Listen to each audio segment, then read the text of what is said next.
Hello students, I hope आप सब अच्छे होंगे। देखिए, हमने फर्स्ट केमिस्ट्री में आपके सबसे लास्ट वाला चैप्टर शुरू करवाया हुआ है। उसमें हमने आपसे जो है IUPAC सिखा दिया है कि IUPAC का नामकरण कैसे कराते हैं, अणु चुम्बकीय और प्रतिचुम्बकीय कैसे ज्ञात किया जाता है, ये हमने आपको स्टूडेंट सिखा दिया है।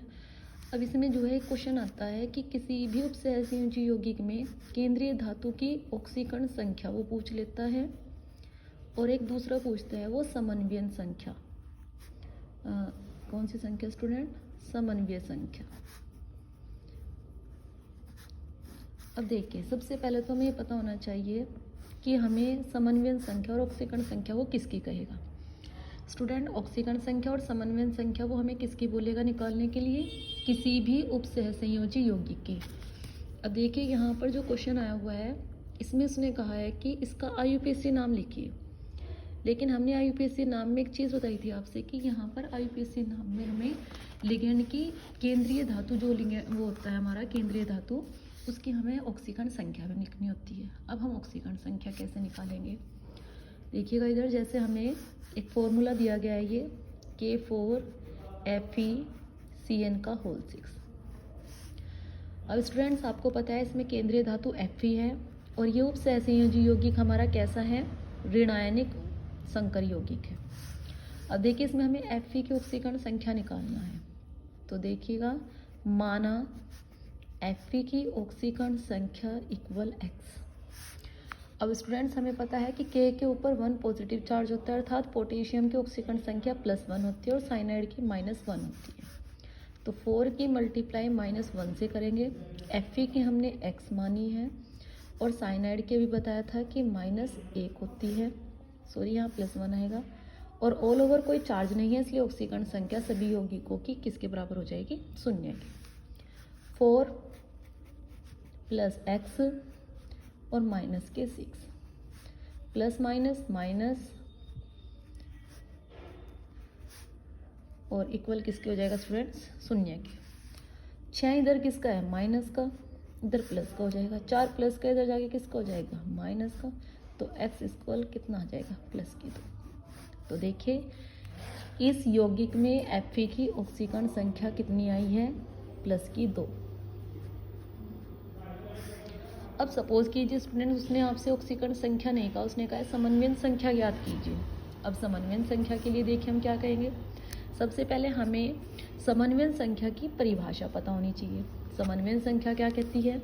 ये उपसहसंयोजी यौगिक है, Fe केंद्रीय धातु है। ये केंद्रीय धातु लिगेंड के साथ, लिगेंड कितने हैं यहाँ पर? 6, साइनाइड कितने हैं यहाँ पर? 6। तो लिगेंड के साथ जो सहसंयोजक बंध बनाता है, उन बंधों की संख्या इस धातु की क्या कहलाएगी? वो समन्वयन संख्या। तो देखिए, यहाँ पर Fe धातु है, केंद्रीय धातु है, इसने लिगेंड साइनाइड के साथ कितने उपसहसंयोजी बंध बनाए स्टूडेंट? 6। तो हम क्या कह सकते हैं कि इस सूत्र में Fe की जो समन्वयन संख्या है वो कितनी है स्टूडेंट? 6।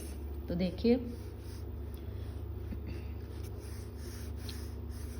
Fe की समन्वय संख्या बराबर क्या लिखेंगे हम? कौन है हमारे पास? Cn और Cn कौन है? लिगेंड। अब स्टूडेंट, हमें ये भी पता होना चाहिए कि कैसा लिगेंड है। ये एक दंती लिगेंड है,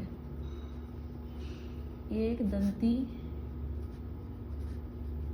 लिगेंड की संख्या, और एक दंती लिगेंड की संख्या कितनी है स्टूडेंट? 6। तो Fe की समन्वयन संख्या कितनी आ गई स्टूडेंट? 6। एक और एग्जांपल हम आपको कराते हैं, NiCN का होल 4 2 नेगेटिव। उसने यहाँ पर आपसे पूछा कि बताइएगा Ni की ऑक्सीकरण संख्या कितनी है और Ni की समन्वयन संख्या कितनी है। तो सेम वही, Ni की ऑक्सीकरण संख्या कितनी मान लोगे? x। Cn के ऊपर कैसा चार्ज है? -1। और ऑल ओवर ऑक्सीकरण संख्या किसके बराबर है? -2 के।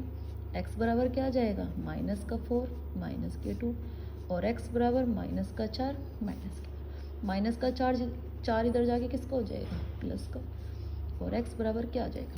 +2। अब निकिल की ऑक्सीकरण संख्या कितनी है स्टूडेंट्स? +2। लेकिन सेम वही टॉपिक कि इस फॉर्मूले में समन्वय संख्या बताइए। तो हमें Ni की क्या निकालनी है स्टूडेंट, समन्वय संख्या। और समन्वय संख्या सेम क्या होगी, Cn आयन यानी कि लिगेंड एक दंती की संख्या।